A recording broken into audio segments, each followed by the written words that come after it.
یا ایھا الذین آمنوا لا تسألوا عن اشیاء ان تبد لکم تسؤکم، اے لوگو جو ایمان لائے ہو، تم ایسی چیزوں کے بارے میں سوال نہ کیا کرو اگر وہ تم پر ظاہر کر دی جائیں تو تمہیں بری لگیں۔ کثرت سوال سے منع کیا گیا ہے کیونکہ اس سے دین مشکل ہو جاتا ہے، اور اگر تم ان کے بارے میں اس وقت سوال کرو جب قرآن نازل کیا جا رہا ہو تو وہ تمہارے لیے ظاہر کر دی جائیں گی، یعنی وقت آنے پر تمہارے سامنے آ جائیں گی۔ اللہ نے ان سے درگزر کیا اور اللہ بہت بخشنے والا، بہت بردبار ہے۔ در حقیقت ان کے بارے میں تم سے پہلے بھی ایک قوم نے سوال کیا تھا، پھر وہ ان کا انکار کرنے والے ہو گئے۔ نہیں مقرر کیا اللہ نے کوئی بحیرہ اور نہ سائبہ اور نہ کوئی وسیلہ اور نہ کوئی حام۔ یہ مویشی جانور ہیں جن کو بتوں کے نام پہ چھوڑ دیا جاتا تھا مختلف حالتوں میں۔ اللہ سبحانہ تعالیٰ نے ان کے اوپر یہ فعل لازم نہیں کیا تھا، لوگوں نے خود ہی یہ چیزیں ایجاد کر لی، یہ بدعات ایجاد کر لی۔ لیکن وہ لوگ جنہوں نے کفر کیا وہ اللہ پہ جھوٹ گھڑتے ہیں، اور ان میں سے اکثر عقل نہیں رکھتے۔ اور جب ان سے کہا جاتا ہے کہ آؤ اس چیز کی طرف جو اللہ نے نازل کی، اور آؤ رسول کی طرف، تو وہ کہتے ہیں ہمیں وہی کافی ہے جس پر ہم نے اپنے باپ دادا کو پایا۔ یاد رکھیے، دین کے معاملات میں، دین کے احکامات میں باپ دادا کے قول کی کوئی حیثیت نہیں۔ جب آپ کو کوئی کام عبادت سمجھ کے کرنا ہے تو اس لیے نہیں کرنا کہ وہ میری ساس بھی ختم دیتی تھی تو اس لیے میں بھی دیتی ہوں۔ اس کی کیا دلیل ہے؟ اگر دلیل نہیں ہے تو آپ یہ کام مت کریں۔ تو کسی بھی نیکی کے کام کو کرنے کے لیے آپ کے پاس یا تو قرآن کی کوئی آیت ہونی چاہیے یا رسول اللہ صلی اللہ علیہ وسلم کی کوئی سنت ہونی چاہیے، کوئی حدیث ہونی چاہیے، کوئی دلیل ہونی چاہیے۔ تو بہت سے لوگ غلط کام صرف اس لیے کرتے رہتے ہیں کہ وہ ان کی فیملی ٹریڈیشن ہے یا ان کے ماں باپ یہ کیا کرتے تھے، بس اس کے علاوہ کوئی دلیل نہیں۔ تو یہ دلیل آخرت میں قبول نہیں۔ کیا بھلا اگرچہ ان کے باپ دادا کچھ علم بھی نہ رکھتے ہوں پھر بھی وہ اپنے باپ دادا کی پیروی کریں گے اور نہ ہی وہ ہدایت یافتہ ہوں؟ تو لوگوں کے دین و دنیا کو ضائع کرنے کا ایک بہت بڑا سبب اللہ کی نازل کردہ ہدایت کو چھوڑنا اور آبا کی تقلید کرنا ہے۔ اور یہ صرف عبادات کے معاملے میں نہیں، بعض اوقات کلچر کے معاملے میں بھی کچھ ایسی چیزیں ہم نے اپنے اوپر حرام کر رکھی ہیں کہ جو اللہ کے دین نے حرام نہیں کی۔ مثلاً اپنی ذات سے باہر شادی نہیں کریں گے، اپنے خاندان سے باہر شادی نہیں کرنا، یا اسی طرح کی اور چیزیں جس کو دین نے منع نہیں کیا، حرام نہیں کیا، لیکن ہم نے خود ہی کر دیا۔ تو اس چیز کے بارے میں بھی ہمیں سوچنا چاہیے کہ جس چیز پر ہم سختی سے پابند ہو جاتے ہیں، اڑ جاتے ہیں، ڈٹ جاتے ہیں، دیکھنا چاہیے کیا واقعی اس پر اتنی ثابت قدمی کا حکم ہمارے دین نے بھی ہمیں دیا۔ یا ایھا الذین آمنوا، اے لوگو جو ایمان لائے ہو، تم پر لازم ہے اپنی جانوں کو بچانا، یعنی سب سے پہلے انسان پر ذمہ داری اپنے آپ کی ہوتی ہے۔ جو بھٹک گیا وہ تمہیں کچھ نقصان نہ دے سکے گا جبکہ تم خود ہدایت پا چکے۔ اللہ کی طرف تم سب کا لوٹنا ہے، پھر وہ تمہیں بتائے گا جو تم عمل کرتے تھے۔ یعنی یہ نہیں کہ انسان لوگوں کی ہدایت کے لیے اور ان کو تبلیغ کرنے کے لیے اور ان کو نصیحتیں کرنے کے لیے تو اپنی زندگی کھپا دے اور خود اپنی عبادت کو بھول جائے اور نماز بھی وقت پہ نہ پڑھے۔ تو سب سے پہلے خود عمل کرنے کی ضرورت ہے۔ بعض لوگ اس آیت سے پھر ایک اور طرح کا معنی نکال لیتے ہیں کہ شاید نیکی کا حکم دینا یا برائی سے منع کرنا واجب نہیں، ہمیں تو صرف اپنی ہی فکر کرنی چاہیے۔ یہ اس آیت کا مطلب نہیں۔ اس آیت کا مطلب دراصل یہ ہے کہ جب ایک انسان اپنی تبلیغ میں اپنی پوری قوت کوشش صرف کر دے لیکن لوگ پھر بھی نہ مانے تو ان کی ذمہ داری بتانے والے پہ نہیں ہے۔ اس سے نہیں پوچھا جائے گا کہ لوگوں نے کیوں نہیں مانا۔ ان کا بھٹکنا تمہیں نقصان نہیں دے گا اگر تم خود ہدایت یافتہ ہو۔ ہاں، اگر خود بھی ہدایت پر نہیں تو پھر پکڑ ہوگی۔ یا ایھا الذین آمنوا، اے لوگو جو ایمان لائے ہو، جب تم میں سے کسی کو موت آئے تو وصیت کرتے وقت تم میں سے 2 عدل والوں کی گواہی ہو، یا تمہارے علاوہ 2 اور لوگوں کی، اگر تم زمین میں سفر کر رہے ہو، پھر تمہیں موت کی مصیبت پہنچے۔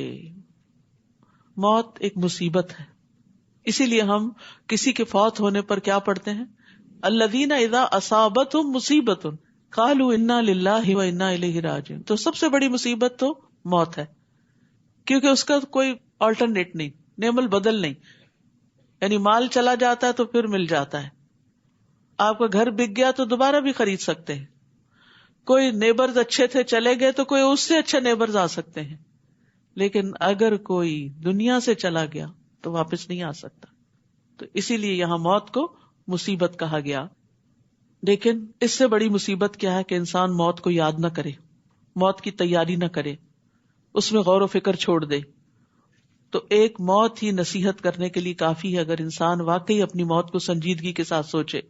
تو یہاں پر فرمایا گیا کہ پھر تمہیں موت کی مصیبت پہنچے تو شک کی صورت میں تم ان دونوں کو نماز کے بعد روک لو کہ انہوں نے کوئی ہیر پھیر کر دی امانت میں.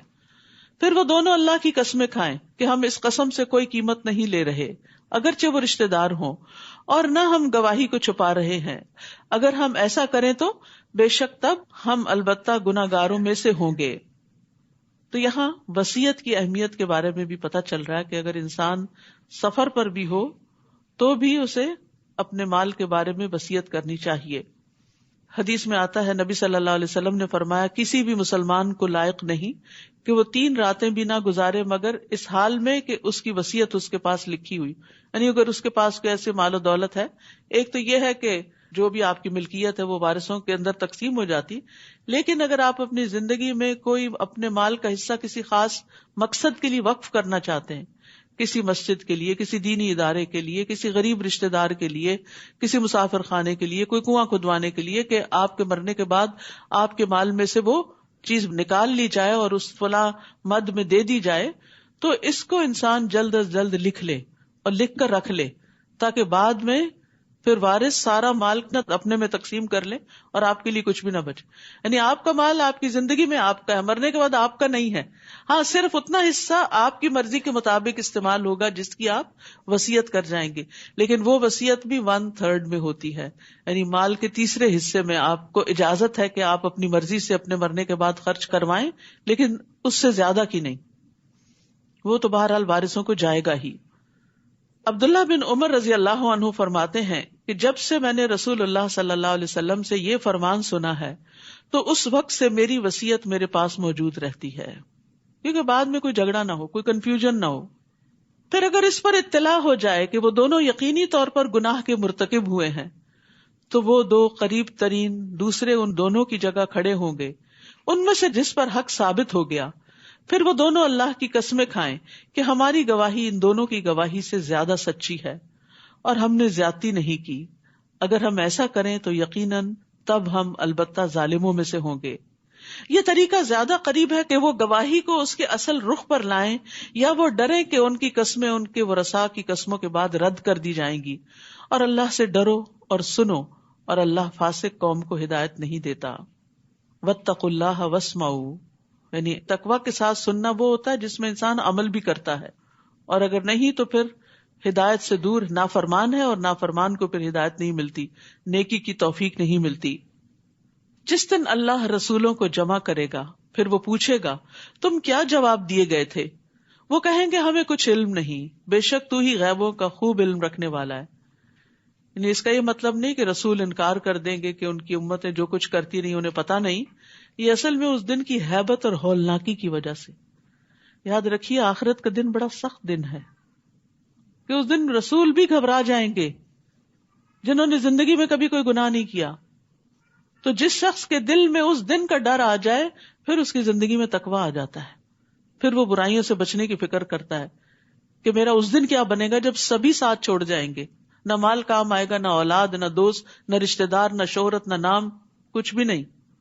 تو گھبراہٹ سے کہیں گے کہ ہمیں علم نہیں، لیکن جب تھوڑے تسلی میں آئیں گے تو وہ جواب دیں گے اور اپنی امتوں کے بارے میں گواہی دیں گے کہ انہوں نے پیغام قبول کیا یا نہیں.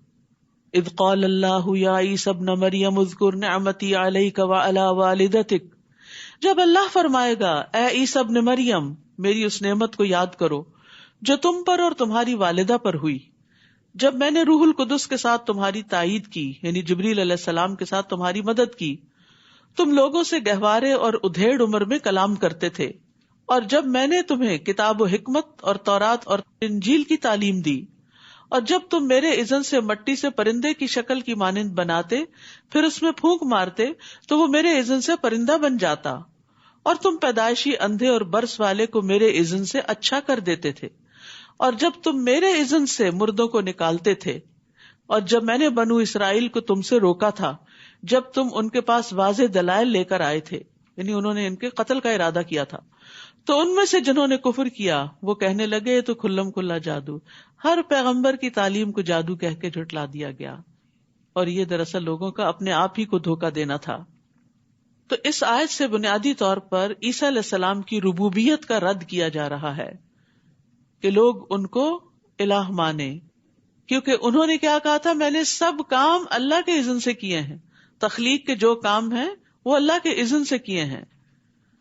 اور پھر ہم سب کو یاد رکھنا چاہیے کہ کسی بھی انسان سے فائدہ یا نقصان صرف اللہ کے اذن سے ہوتا ہے، اس لیے اپنے اندر سے ڈر نکال دینا چاہیے اور اللہ پہ بھروسہ کرنا چاہیے۔ بعض اوقات ایسا خوف لائق ہوتا ہے نا، فلاں شخص مجھے بدنام کر دے گا، فلاں شخص مجھ پہ ظلم نہ کرے، فلاں ایسا نہ کرے، نہیں، سب کچھ اللہ کے ہاتھ میں ہے۔ نبی صلی اللہ علیہ وسلم نے ابن عباس سے فرمایا تھا، یا غلام جان رکھو اگر ساری دنیا مل کر بھی تمہیں نفع پہنچانا چاہے تو تمہیں نفع نہیں پہنچا سکتی سوائے اس کے جو اللہ نے تمہارے لیے لکھ دیا، اور اگر سارے مل کر تمہیں نقصان پہنچانا چاہیں تو تمہیں نقصان نہیں دے سکتے سوائے اس کے جو اللہ نے تمہارے لیے لکھ دیا۔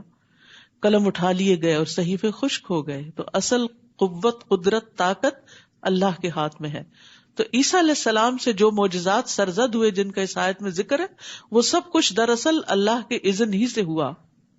اور یاد کرو جب میں نے حواریوں کی طرف الہام کیا کہ مجھ پر اور میرے رسول پر ایمان لاؤ، اللہ نے ان کے دل میں ڈالا، انہوں نے کہا ہم ایمان لائے، قالوا آمنا واشہد باننا مسلمون، اور گواہ رہو کہ بے شک ہم مسلمان ہیں۔ جب حواریوں نے کہا اے عیسیٰ ابن مریم، کیا تیرا رب یہ کر سکتا ہے کہ ہم پر آسمان سے ایک دسترخوان اتارے؟ اس نے کہا اللہ سے ڈرو اگر تم مومن ہو۔ انہوں نے کہا ہم چاہتے ہیں ہم اس میں سے کھائیں اور ہمارے دل مطمئن ہو جائیں۔ آپ دیکھیے عیسیٰ علیہ السلام نے کیسے کیسے معجزات نہیں دکھائے، اس کے بعد مزید کا مطالبہ ہے، اور ہم جان لیں کہ تم نے ہم سے سچ کہا تھا اور ہم اس پر گواہوں میں سے ہو جائیں۔ عیسیٰ ابن مریم نے کہا اے اللہ، اے ہمارے رب، تو ہم پر آسمان سے ایک خوان اتار جو ہمارے پہلوں اور پچھلوں کے لیے عید ہو جائے اور تیری طرف سے ایک نشانی ہو، اور ہمیں رزق عطا فرما، تو سب سے بہترین رازق ہے۔ اللہ تعالیٰ سے رزق مانگنا بھی چاہیے، اور جو لوگ رزق کی پریشانی یا تنگی کا شکار ہوں وہ یہ دعا پڑھا کریں، اللہم ارزقنی وانت خیر الرازقین، اور پورا کارڈ تیار کیا گیا ہے، وہ رزق میں فراخی کی دعاؤں پر مشتمل ہے، تو اس کو کثرت سے پڑھیں۔ یعنی جو لوگ بھی اس معاملے میں پریشان ہوتے ہیں کہ ان کے حالات تنگ ہیں یا کیا بنے گا ان کا، یا جاب نہیں ہے یا اور اسی طرح کے مسائل ہیں، تو یہاں پر عیسیٰ علیہ السلام بھی دعا مانگ رہے ہیں، وَارْزُقْنَا وَأَنْتَ خَيْرُ الرَّازِقِينَ، اور اللہ کو رازق ماننا اللہ کو بڑا پسند ہے کہ ہم اس کو رازق مانیں۔ ہم رزق لوگوں کے ہاتھ میں سمجھتے ہیں، اس کو خوش کر دیں تو ہمیں فلاں چیز مل جائے گی، اس کو خوش کر دیں تو وہاں سے یہ بینیفٹ حاصل ہو جائے گا، جبکہ رزق کی کنجیاں اللہ کے ہاتھ میں ہیں۔ قال اللہ انی منزلها علیکم، اللہ نے کہا بے شک میں اسے تم پر نازل کرنے والا ہوں، تو جو کوئی تم میں سے اس کے بعد کفر کرے گا تو میں ضرور اسے ایسا عذاب دوں گا جو میں نے جہان والوں میں سے کسی ایک کو نہ دیا ہوگا۔ اور جب اللہ کہے گا اے عیسیٰ ابن مریم، کیا تم نے لوگوں سے کہا تھا کہ اللہ کو چھوڑ کر مجھے اور میری ماں دونوں کو الہ بنا لو؟ وہ کہے گا پاک ہے تو، میرے لیے مناسب نہیں کہ میں وہ بات کہوں جس کا مجھے حق نہیں۔ اگر میں نے یہ کہا ہوتا تو یقیناً تو اسے جانتا ہوتا، تجھے پتا ہے میں نے نہیں کہا ایسا کچھ، تو جانتا ہے جو میرے نفس میں ہے، میں نہیں جانتا جو تیرے نفس میں ہے۔ یہ بات بھی اس لیے کہی جا رہی ہے کہ لوگوں کو پتا چل جائے کہ عیسیٰ علیہ السلام کا الہ ہونے میں کوئی حصہ نہیں، بے شک تو ہی غیبوں کا خوب علم رکھنے والا ہے۔ تو یہاں پر آپ دیکھیے عیسیٰ علیہ السلام کا ایک خوبصورت انداز کے جواب دینے سے پہلے تسبیح کی، سبحانک۔ تو یہ بھی ایک اچھا انداز ہوتا ہے کہ بعض اوقات آپ کوئی دین کی بات بیان کر رہے ہوتے ہیں تو بیچ بیچ میں اپنے لیکچر کے دوران، گفتگو کے دوران آپ بار بار سبحان اللہ کا لفظ کہیں، یعنی بیان کرنے والا بھی اور سننے والے بھی جہاں کوئی بات دل کو لگے اللہ کی، وہاں سبحان اللہ پڑھیں کہ پاکی اللہ کے لیے، سب تعریف اللہ ہی کے لیے ہے۔ اور انہوں نے خاص طور پر یہاں کیوں تسبیح کی کہ جس بات کی نسبت ان کی طرف کی گئی وہ اس سے اپنے آپ کو بری ذمہ قرار دیتے ہیں، اور دوسرے اللہ کی عزت اور اس کی پکڑ کے خوف سے عاجزی اختیار کرتے ہوئے اللہ کی پاکی بیان کر رہے ہیں. تو بندے کے ایمان کی علامت ہوتی ہے کہ وہ اللہ سبحانہ وتعالی کے ساتھ مخاطب ہوتے ہوئے ادب اختیار کرتا ہے. اللہ سبحانہ وتعالی سے ایسے باتیں نہیں کرنی چاہیے جیسے ہم آپس میں ایک دوسرے سے کر رہے ہوتے ہیں یا کسی بچے سے کر رہے ہوتے ہیں. اللہ سبحانہ وتعالی سے ہر طرح کی بات کر لیں لیکن ادب اور احترام کے ساتھ. اللہ بہت بڑا ہے. میں نے انہیں بس وہی کہا تھا جس کا تو نے مجھے حکم دیا کہ اللہ کی عبادت کرو جو میرا رب ہے اور تمہارا رب ہے، اور میں ان پر گواہ رہا جب تک میں ان میں تھا. پھر جب تو نے مجھے پورا پورا لے لیا تو تو ہی ان پر نگران تھا اور تو ہر چیز پر خوب گواہ ہے. یعنی اللہ سبحانہ وتعالی ہمیشہ سے ہر چیز پر پوری طرح نگران ہے. وہ خود بھی نگران ہے اور فرشتوں کے ذریعے بھی بندوں کی نگرانی کرواتا ہے. کرامن کاتبین دائیں بائیں بیٹھے ہوئے ہیں جو بندے کے ساتھ ہیں، چاہے وہ اکیلا ہو چاہے وہ سب کے ساتھ ہو، دن ہو رات ہو، کوئی جنگل ہو صحرا ہو، وہ نہیں ساتھ چھوڑتے. ان تعذبہم فانہم عبادک وان تغفر لہم فانک انت العزیز الحکیم. اگر تو انہیں عذاب دے تو بے شک وہ تیرے بندے ہیں، اور اگر تو انہیں بخش دے تو بے شک تو بہت زبردست، بہت حکمت والا ہے. سبحان اللہ، کس طرح انتہائی ادب کے ساتھ اللہ سے گزارش کر رہے ہیں. قال اللہ ھذا یوم ینفع الصادقین صدقہم. اللہ فرمائے گا آج وہ دن ہے جس میں سچوں کو ان کی سچائی فائدہ دے گی. قیامت کے دن کیا چیز کام آنے والی ہے؟ سچائی. ان کے لیے ایسے باغات ہیں جن کے نیچے نہریں بہتی ہیں، جن میں وہ ہمیشہ ہمیشہ رہنے والے ہیں. اللہ ان سے راضی ہو گیا اور وہ اس سے راضی ہو گئے. یہی بہت بڑی کامیابی ہے. عبداللہ بن مسعود رضی اللہ عنہ سے روایت ہے کہ رسول اللہ صلی اللہ علیہ وسلم نے فرمایا، بے شک سچائی نیکی کا رستہ دکھاتی ہے. سچائی نیکی کا رستہ دکھاتی ہے اور نیکی جنت کی طرف لے جاتی ہے. اور آدمی سچ بولتا رہتا ہے یہاں تک کہ وہ صدیق کا مرتبہ حاصل کر لیتا ہے. اور جھوٹ برائی کا رستہ دکھاتا ہے اور برائی آگ کی طرف لے جاتی ہے. اور آدمی جھوٹ بولتا رہتا ہے یہاں تک کہ وہ اللہ کے ہاں جھوٹا لکھ دیا جاتا ہے، کذاب لکھ دیا جاتا ہے. للہ ملک السماوات والارض وما فیہن وہو علی کل شیء قدیر. اللہ ہی کے لیے ہے بادشاہت آسمانوں اور زمین کی اور جو کچھ ان میں ہے، اور وہ ہر چیز پر بہت قدرت رکھنے والا ہے. سورۃ الانعام. سورۃ الانعام مکی سورت ہے. ایک ہی مرتبہ میں بھی یہ سورت نازل ہوئی. کہا جاتا ہے کہ جب یہ سورت اتری تو 70,000 فرشتے اس کے ساتھ تھے. اس سورت میں بنیادی طور پر مشرکین کے اعتراضات اور ان کے اعمال کے بارے میں دلائل دیے گئے ہیں. بسم اللہ الرحمن الرحیم. الحمد للہ الذی خلق السماوات والارض وجعل الظلمات والنور ثم الذین کفروا بربهم یعدلون. سب تعریف اللہ کے لیے ہے جس نے آسمانوں اور زمین کو پیدا کیا اور اسی نے اندھیروں اور روشنی کو بنایا. پھر وہ لوگ جنہوں نے کفر کیا وہ اپنے رب کے ساتھ اوروں کو برابر قرار دیتے ہیں. سب تعریف حمد اللہ کے لیے ہے. ہم کہتے ہیں کسی کی ایسی تعریف جس میں محبت اور تعظیم پائی جائے اس کے صفات کے کمال کی وجہ سے، یعنی کامل صفات ہیں اس کی اور وہ واقعی تعریف کے لائق ہے. اور پھر جو تعریف کرنے والا ہے اس کے دل میں اس کی محبت بھی ہو اور عظمت بھی ہو. تعریف تو ہم بہت سی چیزوں کی کرتے ہیں لیکن جو تعریف محبت اور عظمت کے بغیر ہوتی وہ مدح کہلاتی ہے. جیسے بادشاہوں کی لوگ کرتے تھے، چاپلوسی، خوشامد وغیرہ کہ ان سے کچھ حاصل کر لیں. لیکن حمد اللہ ہی کے لیے ہے اس کی کامل صفات کی وجہ سے، اور کسی کے اندر کامل صفات نہیں ہے. اور پھر یہاں یہ کہا گیا الحمدللہ. قرآن کی 5 سورتیں ہیں جن کے پہلے الحمدللہ کا لفظ آتا ہے. تو یہ حمد اس لیے کہ وہ حمد کے لائق ہے. اور یہ کہا گیا کہ حمد اللہ ہی کے لیے. یہ نہیں کہا گیا میں حمد کرتا ہوں، کیونکہ میں ہر وقت تو نہیں کرتا. لیکن جب یہ کہہ دیا جائے حمد اللہ ہی کے لیے ہے تو پھر اس میں سے زمانہ نکل جاتا ہے ہمیشہ، ماضی میں بھی، حال میں بھی، مستقبل میں بھی، اور وہ اس کے لائق بھی ہے. تو سب تعریف اللہ ہی کے لیے ہے جس نے آسمانوں اور زمین کو پیدا کیا. یعنی کس بنا پر؟ کہ اس کے اتنے بڑے بڑے کمالات ہیں، صفات کمال کی وجہ سے حمد ہے. یعنی اللہ سبحانہ تعالیٰ ہی خالق کائنات ہے، اس لیے سب تعریف اسی کی ہے. اور اس نے اندھیرے زیادہ ہیں اور روشنی کو بنایا.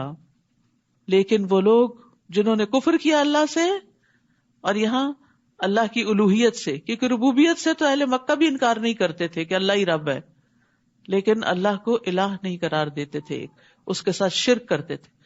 فرمایا جنہوں نے کفر کیا اس بات کا، وہ اپنے رب کے ساتھ اوروں کو برابر قرار دے دیتے ہیں، یعنی بتوں وغیرہ کو. تو یاد رکھیے منعم حقیقی اللہ ہی ہے. رسول اللہ صلی اللہ علیہ وسلم کی دعوت کیا تھی؟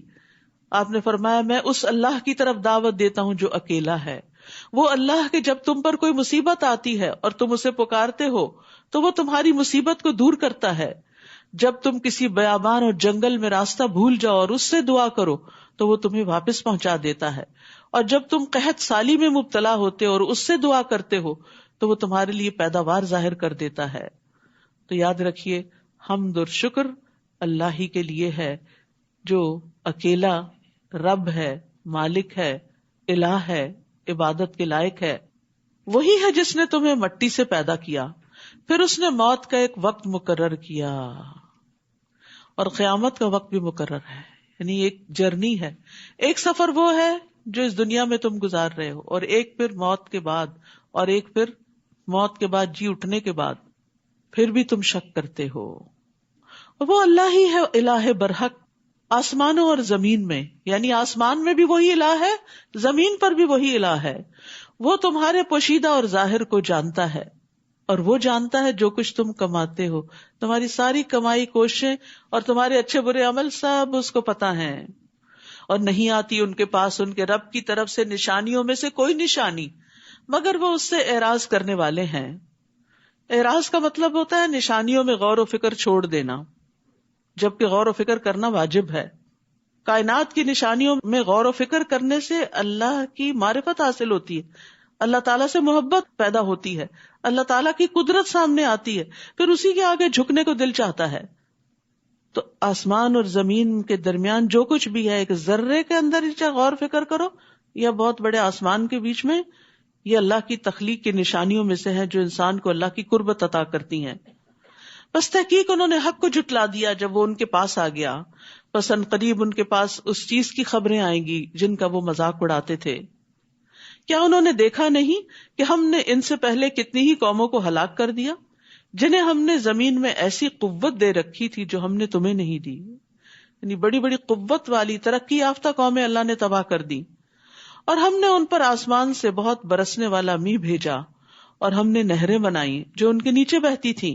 پھر ہم نے انہیں ان کے گناہوں کی وجہ سے ہلاک کر دیا، اور ان کے بعد ہم نے دوسری قومیں اٹھائیں. تو یاد رکھیے گناہ نعمت کے زوال کا باعث بنتے ہیں.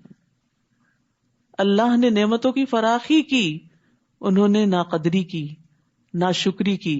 فَأَهْلَكْنَاهُمْ بِذُنُوبِهِمْ، تو ان کے گناہوں کی وجہ سے پھر ہم نے ان کو ہلاک کر دیا، نعمتیں ختم ہو گئیں اور ان کی جگہ اور لوگ دنیا میں آ گئے. تو یاد رکھیے ہر مصیبت گناہ کی وجہ سے ہی آتی ہے، اور صرف توبہ سے ہی اس کو دور کیا جا سکتا ہے. یہ بات اگر انسان یاد رکھے تو بہت سے مسائل سے چھٹکارا پا لے. تو گناہوں کی کثرت پر پھر عذاب آ جایا کرتا ہے. رسول اللہ صلی اللہ علیہ وسلم نے فرمایا چھوٹے گناہوں سے بھی اپنے آپ کو بچاؤ، کیونکہ بعض اوقات بہت سے چھوٹے گناہ بھی اکٹھے ہو کر انسان کو ہلاک کر دیتے ہیں. تو اس میں سیکھنے کی بات یہ ہے کہ جب کوئی مصیبت آئے تو انسان غور و فکر کرے کہ آئی کیوں، میں کیا غلط کرتا تھا، تو اس غلطی کو سوچ کر پھر توبہ کی جائے، اس کا کفارہ ادا کیا جائے، صدقہ خیرات کیا جائے تاکہ وہ مصیبت ٹل جائے. اور اگر ہم آپ پر کاغذ میں لکھی ہوئی ایک کتاب نازل کرتے جس کا وہ مطالبہ کر رہے تھے، پھر وہ اسے اپنے ہاتھوں سے چھو بھی لیتے، ٹچ کر لیتے، صرف دیکھتے نہیں چھوتے بھی، تب بھی جن لوگوں نے کفر کیا وہ ضرور کہتے یہ تو کھلا جادو ہے، اور انہوں نے کہا کہ اس پر کوئی فرشتہ کیوں نہیں اتارا گیا، اور اگر ہم کوئی فرشتہ اتار دیتے تو معاملے کا فیصلہ ہی کر دیا جاتا، پھر وہ مہلت نہ دیے جاتے، اور اگر ہم اس رسول کو ایک فرشتہ بناتے تو ہم اسے لازماً ایک آدمی ہی بناتے، اور ہم ان پر اس معاملے کو مشتبہ کر دیتے جس میں وہ اب شبہ کر رہے ہیں۔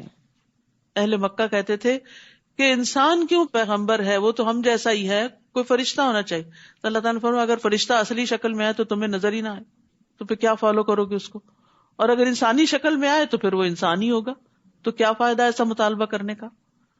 اور یقیناً آپ سے پہلے کئی رسولوں کا مذاق اڑایا گیا، تو ان میں سے جن لوگوں نے مذاق اڑایا انہیں اسی عذاب نے گھیر لیا جس کا وہ مذاق اڑایا کرتے تھے۔ تو جب دین کی وجہ سے، آپ کے حجاب کی وجہ سے، یا آپ کی نماز کی وجہ سے، یا آپ دین کی تبلیغ کے کام کی وجہ سے آپ کا اگر مذاق اڑایا جائے تو غم نہ کیا کریں، اس کام کو چھوڑ نہ دیا کریں، کیونکہ پیغمبروں کا بھی مذاق اڑایا گیا جو اللہ کی محبوب ترین ہستیاں تھیں۔ غم نہ کریں کیونکہ آخرت عاقبت انجام تقوی والوں ہی کے لیے ہے۔ بعض اوقات یہ مذاق گھر سے باہر ہوتا ہے اور بعض اوقات گھر کے اندر بھی ہوتا ہے، کیونکہ بعض اوقات گھر میں کہتے اب تو تم روز ہی قرآن پڑھنے چل پڑی، اور اب تو تم ملانی بن جاؤ گی، اور اب فلاں بن جاؤ گی، تو ایسی صورت میں انسان سوچتا ہے کہ یہ روز مجھ سے باتیں نہیں سنی جاتی، بہتر ہے میں چھوڑ ہی دوں۔ نہیں، چھوڑنا نہیں ہے نیکی کے کام کو۔ بہت دفعہ ایسا ہوتا ہے کہ لوگ ناسمجھی کی بنا پر آج آپ کا مذاق کرتے ہیں، لیکن کل وہی آپ کے انتہائی قدردان بھی ہو جاتے ہیں۔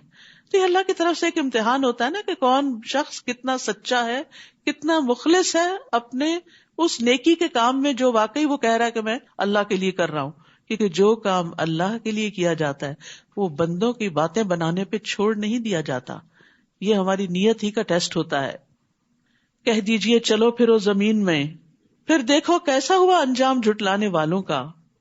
کہہ دیجئے کس کا ہے جو کچھ آسمانوں اور زمین میں ہے، کہہ دیجئے اللہ ہی کا ہے، اس نے اپنی ذات پر رحمت کرنا لازم کر لیا ہے، وہ تمہیں قیامت کے دن ضرور بضرور جمع کرے گا جس کے آنے میں کوئی شک نہیں ہے۔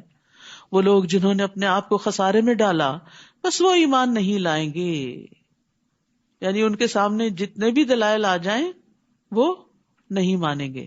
اور یہاں بڑی اچھی بات جو پتہ چل رہی ہے کہ رحمت اللہ نے اپنے اوپر لازم کی ہوئی، لہذا اللہ سے رحمت مانگا کریں۔ اللہم انی اسألک من فضلک ورحمتک فإنہ لا یملکھا الا انت، اے اللہ میں تجھ سے تیرے فضل اور تیری رحمت کا سوال کرتا ہوں کیونکہ بے شک تیرے سوا کوئی اس کا مالک نہیں، اور اسی کے لیے ہے جو آسمانوں اور زمین میں ٹھہرا ہوا ہے، اور وہ خوب سننے والا خوب جاننے والا ہے۔ یہاں خاص طور پر سکون کا ذکر کیا گیا ہے، جو ٹھہرا ہوا ہے۔ سکون اللہ کی نعمتوں میں سے ایک بہت بڑی نعمت ہے۔ جب رات آتی ہے خاص طور پر تو بہت سی چیزیں چلنے سے رک جاتی ہیں اور ایک راحت کا سما ہوتا ہے، تو اس پر بھی اللہ کا شکر ادا کیا کریں۔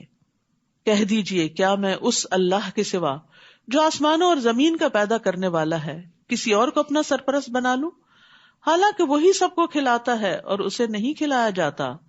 کہہ دیجئے بے شک مجھے حکم دیا گیا ہے کہ میں اسلام لانے والوں میں سب سے پہلا ہو جاؤں، اور یہ کہ آپ ہرگز مشرکین میں سے نہ ہوں۔ کہہ دیجئے اگر میں اپنے رب کی نافرمانی کروں تو بے شک میں بڑے دن کے عذاب سے ڈرتا ہوں، جس سے اس دن عذاب پھیر دیا گیا تو یقیناً اس نے اس پر رحم کیا، اور یہی واضح کامیابی ہے۔ وَإِن يَمْسَسْكَ اللَّهُ بِضُرٍّ فَلَا كَاشِفَ لَهُ إِلَّا هُوَ، اور اگر اللہ آپ کو کوئی نقصان پہنچائے تو اس کے سوا اسے کوئی دور کرنے والا نہیں۔ تکلیف دور اللہ ہی کر سکتا ہے، اور اگر وہ آپ کو کوئی خیر پہنچائے تو وہ ہر چیز پر خوب قدرت رکھنے والا ہے، وہ پہنچا سکتا ہے۔ وہ بندوں کی طرح محتاج نہیں ہے کہ ان کے پاس ہوگا تو کسی کو دیں گے اور جب نہیں ہوگا تو نہیں دیں گے۔ وہ تو خزانوں کا مالک ہے، زمین کے بھی اور آسمان کے بھی، بس مانگنے والے بنے۔ اور اس سے مانگنا ذلت کی بات نہیں، عزت کی بات ہے۔ بندوں سے مانگنا ذلت کی بات ہوتی ہے، اللہ سے مانگنا نہیں۔ اور وہ اپنے بندوں پر غلبہ رکھنے والا ہے، اور وہ بہت حکمت والا خوب باخبر ہے۔